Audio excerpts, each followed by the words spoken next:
لیکن ان کی زندگی کی جو گواہی میں دوں گا کہ جتنا میرا ان کے ساتھ رہا کہ اس شخص نے غربت میں زندگی گزاری ہے لیکن خودداری میں گزاری ہے.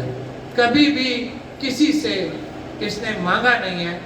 بھوکا رہا ہوگا, کم کھایا ہوگا, گھر میں کم خرچہ کیا ہوگا لیکن خودداری سے کام کیا ہے.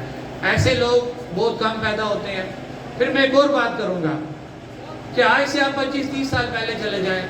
میں نیشنلسٹ کو بڑا اپنے سے بہتر سمجھتا ہوں جو اپنی ریاستی خود مختاری کی, اپنی آزادی کی بات کرتا ہے کہ آج سے 25-30 سال پہلے اگر پیچھے چلے جائیں, اس وقت ہمارے نیشنلسٹ بھائی جب یہ نعرہ لگاتے تھے تو ان کو غدار کہا جاتا تھا.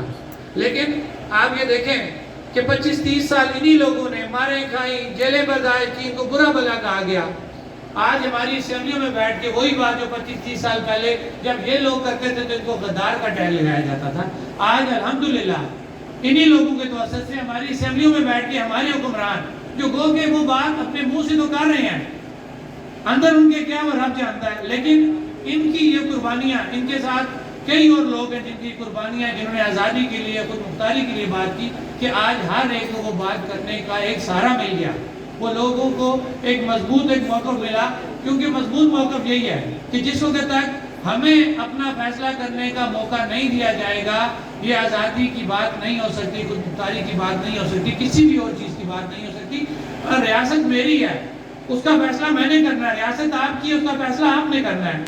کوئی اور کون ہوتا ہے کہ اس نے آ کے ہمیں پابند کر دے بھی آپ یہ کریں, آپ یہ کریں, یہ چیز نہیں ہو سکتی. دنیا بہت آگے چلی گئی ہے. لہٰذا ہمارے ان لوگوں کو بھی اب یہ سوچنا پڑے گا کہ کشمیر کا فیصلہ کشمیری نے کرنا ہے, لہٰذا اس کو حق خود ارادیت دینا پڑے گا اور وہ اپنا فیصلہ خود کرے گا. میں زیادہ ٹائم لے چکا ہوں. ایک دفعہ پھر میں خراج عقیدت پیش کرتا ہوں اپنے بھائی میر افضال سلیریہ کو کہ اس جیسے لوگ بہت کم پیدا ہوتے ہیں, اور ہم دعا کریں گے اللہ ان کی منزلیں آسان کرے.